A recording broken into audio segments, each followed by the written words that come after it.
Assalamualaikum warahmatullahi wabarakatuh. Perkenalkan, kami dari kelas A ingin mempresentasikan hasil makalah kami yang berjudul Asesmen Kinerja, yang beranggotakan saya, Cynthia Zahra, yang kedua Anggun Putri Rizky, dan yang ketiga Nurul Afiah.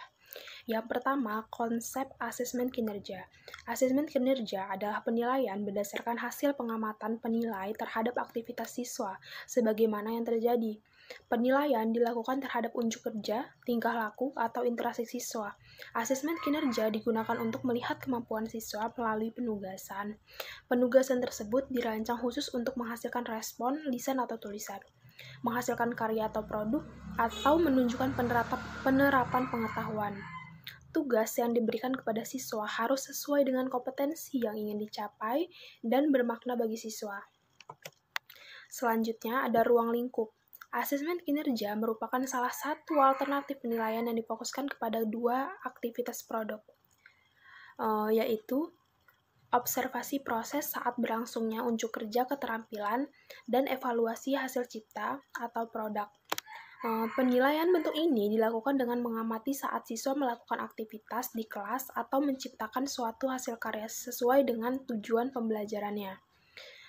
Yang ketiga ada karakteristik. Menurut Stiglitz, salah satu karakteristik penilaian kinerja siswa adalah dapat digunakan untuk melihat kemampuan siswa selama proses pembelajaran tanpa harus menunggu sampai proses tersebut berakhir. Karakteristik penilaian kinerja menurut Norman adalah ada 4, yaitu yang pertama, tugas-tugas yang diberikan itu lebih realistis atau nyata. Yang kedua, tugas-tugas yang diberikan lebih kompleks sehingga mendorong siswa untuk berpikir dan ada kemungkinan mempunyai solusi yang banyak. Yang ketiga, waktu yang diberikan untuk asesmen itu lebih banyak. Dan yang terakhir, dalam penilaiannya lebih banyak menggunakan pertimbangan. Nah, kelebihannya,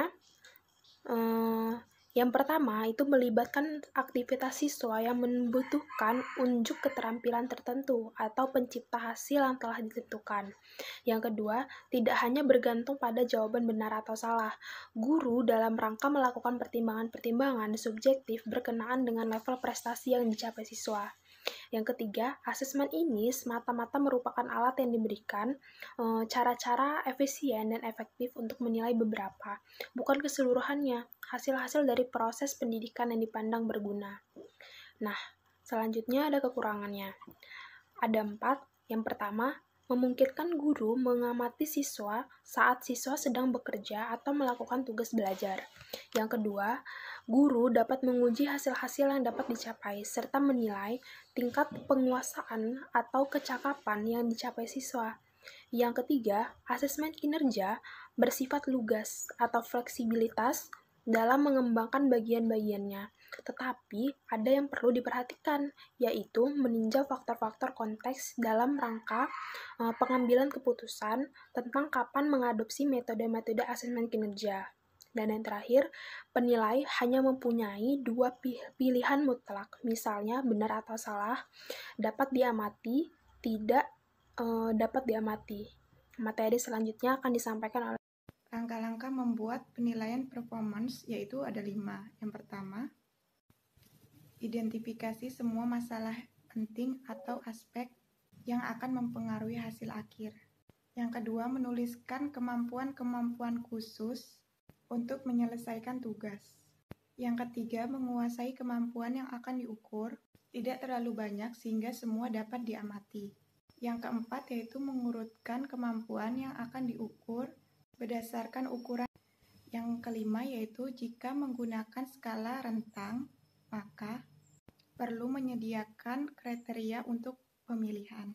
Pelaksanaan penilaian performance, yaitu ada 5. Yang pertama, langkah-langkah kinerja yang dilakukan peserta didik untuk menunjukkan kinerja dari setiap kompetensi peserta didik. Yang kedua, ketetapan dan kelengkapan aspek yang akan dinilai dalam kinerja tersebut. Yang ketiga yaitu adalah kemampuan-kemampuan khusus yang akan diperlukan untuk menyelesaikan tugas. Yang keempat, upayakan kemampuan yang dilakukan tidak terlalu banyak sehingga semua dapat diamati. Dan yang kelima, kemampuan yang diurutkan berdasarkan urutan yang akan diamati. Selanjutnya akan disampaikan oleh Nurul Alfiah.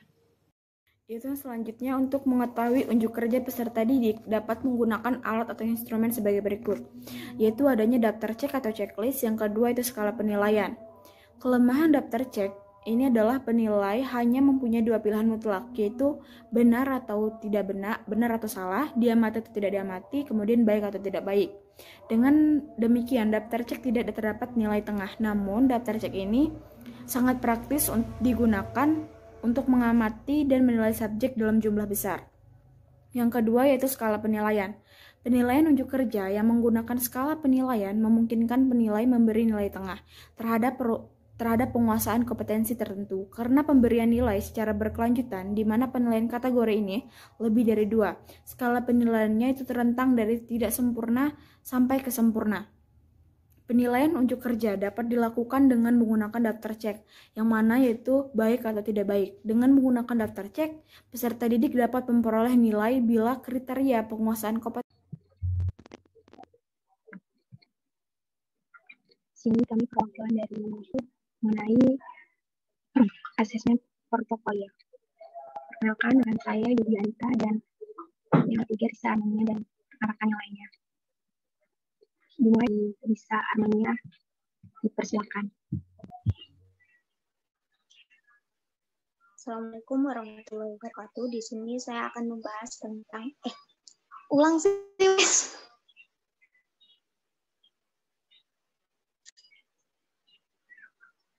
Maaf ya, Pak.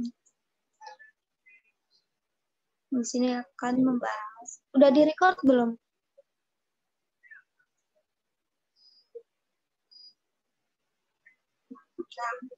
Asesmen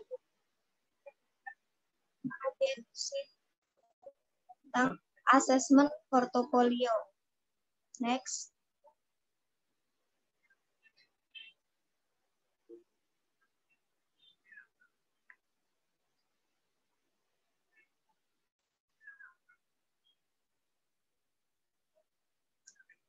Next.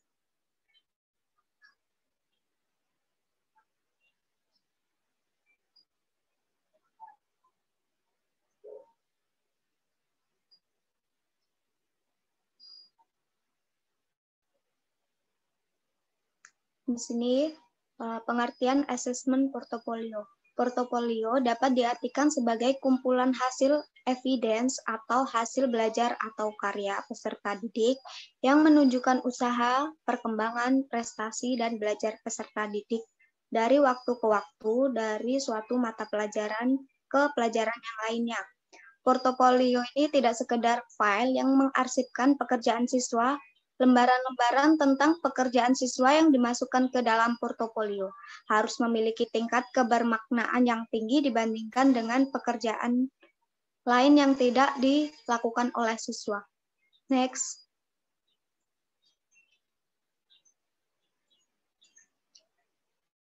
Portofolio ini dilandasi oleh 4 dimensi pilar pendidikan. Yang pertama yaitu learning to do, di mana peserta didik diberdayakan agar mau dan mampu berbuat untuk berkarya pengalaman dalam belajarnya.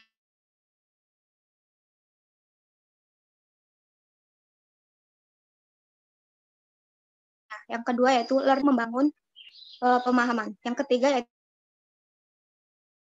learning to be, pengetahuan. Dan yang keempat yaitu learning to live together, di mana peserta didik ini diberi kesempatan berinteraksi dengan kelompok.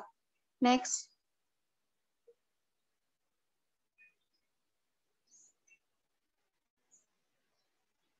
Tujuan portofolio. Next. Next. Tujuan portofolio ini dapat ditetapkan berdasarkan apa yang harus dikerjakan dan siapa yang akan menggunakan jenis portofolio.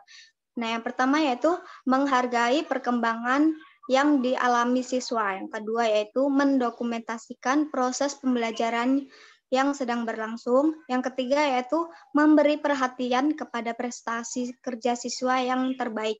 Yang keempat yaitu merefleksikan kesanggupan mengambil resiko dalam melakukan eksperimental.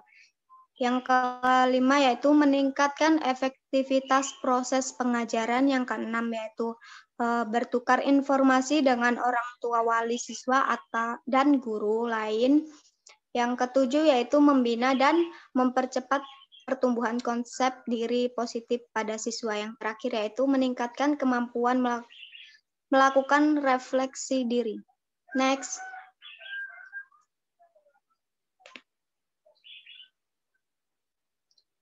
Prinsip-prinsip portofolio. Next, selanjutnya akan dijelaskan oleh Yudianita.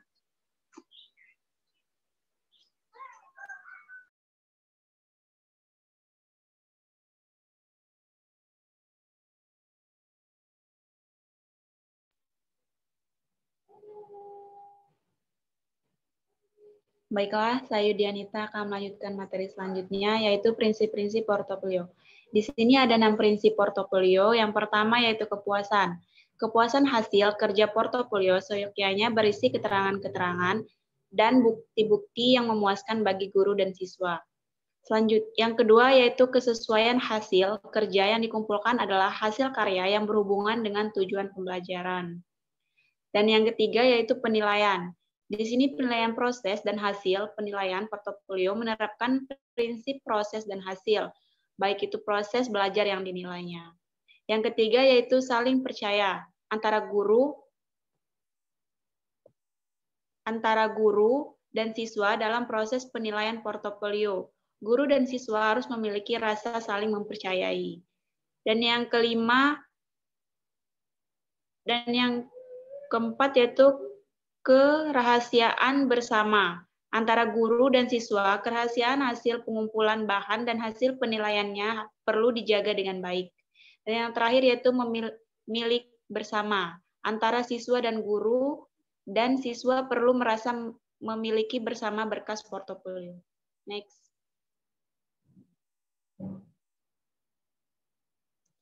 Selanjutnya yaitu fungsi portofolio.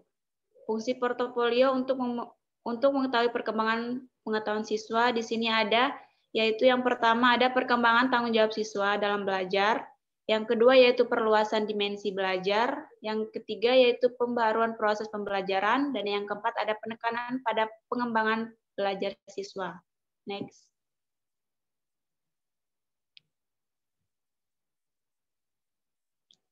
Jenis-jenis portofolio. Di sini ada 4 jenis portofolio. Yang pertama, portofolio semua hal. Yang kedua ada portofolio produk, dan yang ketiga ada portofolio tujuan, dan yang keempat ada portofolio pemeran. Next.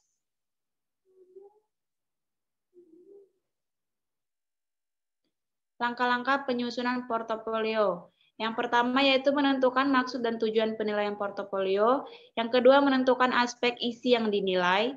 Yang ketiga menentukan bentuk, susunan, dan organisasi portofolio, menentukan penggunaan portofolio.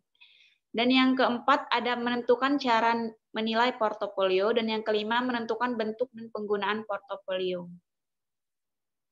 Next.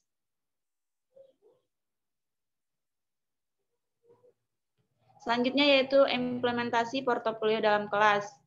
Yang pertama yaitu guna menghemat waktu. Yang kedua, memberikan tanggung jawab kepada siswa untuk menyiapkan, memilih, mengevaluasi, dan menyimpan bagian-bagian portofolio dan senantiasa memperbaharui portofolio.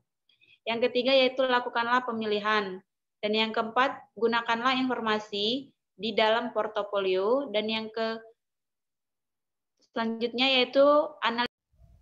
Assalamualaikum warahmatullahi wabarakatuh. Kami dari kelas Biologi C ingin mempresentasikan keterampilan proses sains dan keterampilan generik sains.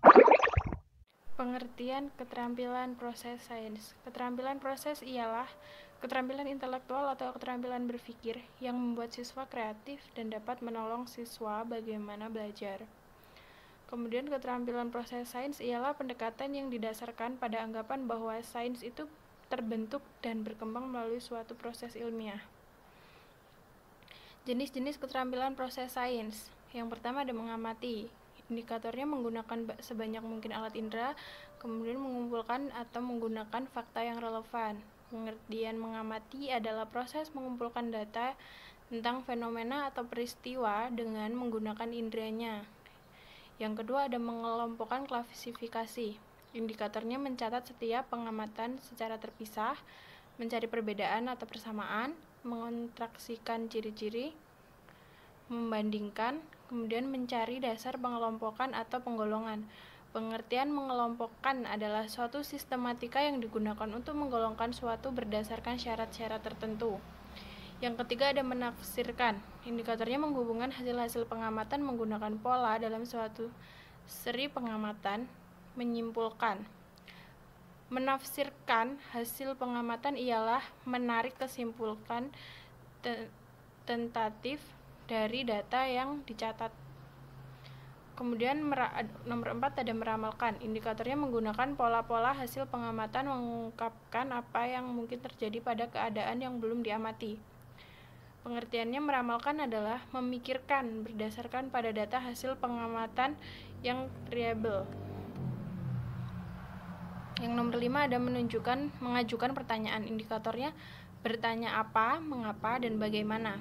Bertanya untuk meminta penjelasan, mengajukan pertanyaan yang berlatar belakang hipotesis. Pengertiannya adalah keterampilan proses mengajukan pertanyaan dapat diperoleh siswa dengan mengajukan pertanyaan apa, mengapa, bagaimana. Pertanyaan untuk meminta penjelasan atau pertanyaan yang berlatar belakang hipotesis. Yang keenam, merumuskan hipotesis. Indikatornya mengetahui bahwa ada lebih dari satu kemungkinan penjelasan dari suatu kejadian. Yang kedua, menyadari bahwa suatu penjelasan perlu diuji kebenarannya dengan memperoleh bukti lebih banyak atau melakukan cara memecahkan masalah. Pengertiannya hipotesis adalah suatu perkiraan yang beralaskan untuk menerangkan suatu kejadian atau pengamatan tertentu sehingga mampu menyatakan dugaan yang dianggap benar.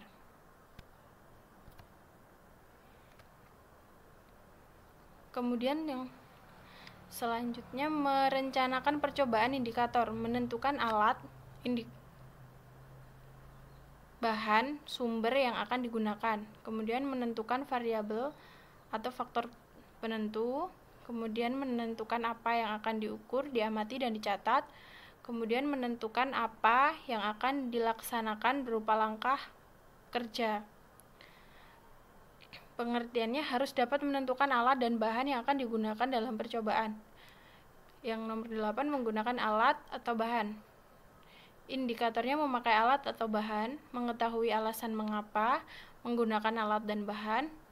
Yang selanjutnya mengetahui bagaimana menggunakan alat dan bahan. Pengertiannya untuk dapat memiliki keterampilan menggunakan alat dan bahan, dengan sendirinya siswa harus menggunakan secara langsung alat dan bahan agar dapat memperoleh pengalaman langsung. Menerapkan konsep. Indikatornya menggunakan konsep yang telah dipelajari dalam situasi tertentu, menggunakan konsep pada pengalaman baru untuk menjelaskan apa yang terjadi. Pengertiannya apabila dapat menggunakan konsep yang telah dipelajari dalam situasi baru atau penerapan konsep itu. Yang nomor 10 berkomunikasi. Indikatornya mengubah untuk penyajian, menggambarkan data empiris hasil percobaan atau pengamatan dengan grafik atau tabel atau diagram, menyusun dan menyampaikan laporan secara sistematis, dan lain-lain. Pengertiannya keterampilan komunikasi adalah keterampilan menyampaikan gagasan atau hasil penemuan kepada orang lain.